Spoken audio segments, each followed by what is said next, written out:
اکثر ایک سوال ذہن میں آتا ہے، خاص طور پر اسلامی تعلیمات کے حوالے سے، اور آج ہم اسی سوال کا جواب ڈھونڈنے کی کوشش کریں گے شیخ الاسلام مفتی محمد تقی عثمانی صاحب کی تحریروں کی روشنی میں۔ سوال یہ ہے کہ بھئی قرآن جیسے مقدس متن کی تشریح کا حق آخر کس کو ہے؟ تو چلیں اس سوال کی گہرائی میں اترتے ہیں۔ دیکھیں، بنیادی اعتراض جو اٹھایا جاتا ہے وہ یہ ہے کہ اگر قرآن پاک سب انسانوں کے لیے ہدایت ہے تو پھر اس کی تشریح صرف علماء تک ہی کیوں محدود سمجھی جاتی ہے؟ اور سچ پوچھیں تو یہ سوال بہت سے لوگوں کو کنفیوز کرتا ہے۔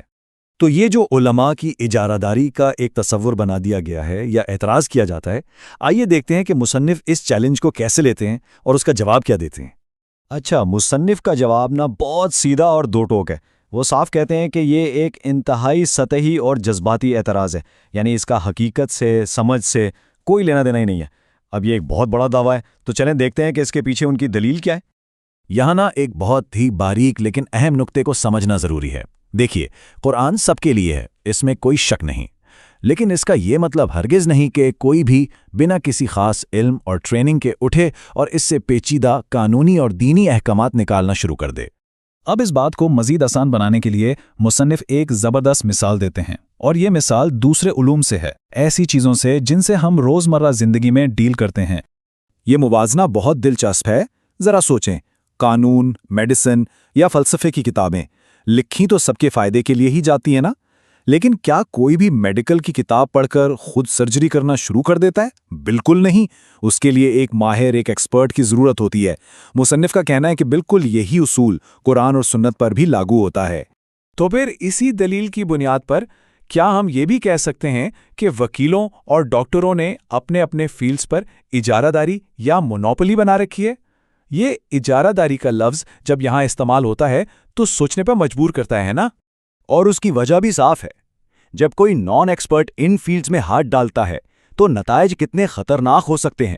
سوچیں ذرا، ایک غلط قانونی مشورہ کسی کی پوری زندگی تباہ کر سکتا ہے، ایک غلط میڈیکل ڈائگنوسس جان لیوا ہو سکتا ہے۔ اس سے صرف لوگوں کا نقصان نہیں ہوتا، بلکہ اس پورے علم کی عزت اور ساکھ خراب ہوتی ہے۔ تو پھر سوال یہ ہے کہ صحیح طریقہ کیا ہے؟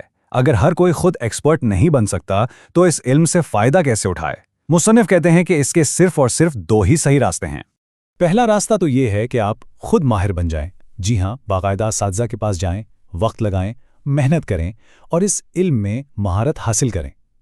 اور دوسرا راستہ وہ یہ ہے کہ ان ماہرین پر بھروسہ کریں جنہوں نے اپنی پوری زندگیاں اسی کام کے لیے وقف کر دی ہیں۔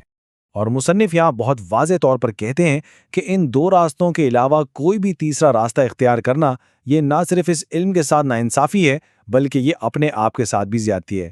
مطلب سیدھی سی بات ہے، یہاں کوئی شارٹ کٹ نہیں چلتا۔ تو چلیں اب اس ساری بات کو سمیٹتے ہیں، دیکھتے ہیں کہ مہارت یعنی ایکسپرٹائز کے کردار پر ہم کس نتیجے پہ پہنچتے ہیں۔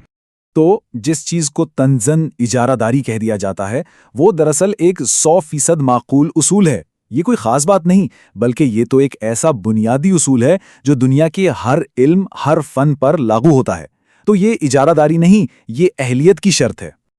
اور یہ پوری بحث مصنف کے اس ایک بہت ہی گہرے اور چبھتے ہوئے سوال پر آ کر ختم ہو جاتی ہے۔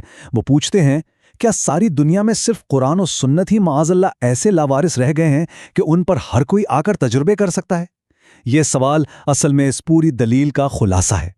تو ہم اس گفتگو کو اسی سوچ پر چھوڑتے ہیں، اور یہ سوال صرف دین کے علم تک ہی محدود نہیں ہے۔ کسی بھی فیلڈ کو لے لیں، عمومی رہنمائی کی لائن کہاں ختم ہوتی ہے اور اسپیشلائزڈ ایکسپرٹائز کا دائرہ کہاں سے شروع ہوتا ہے، اس پر ضرور سوچیے گا۔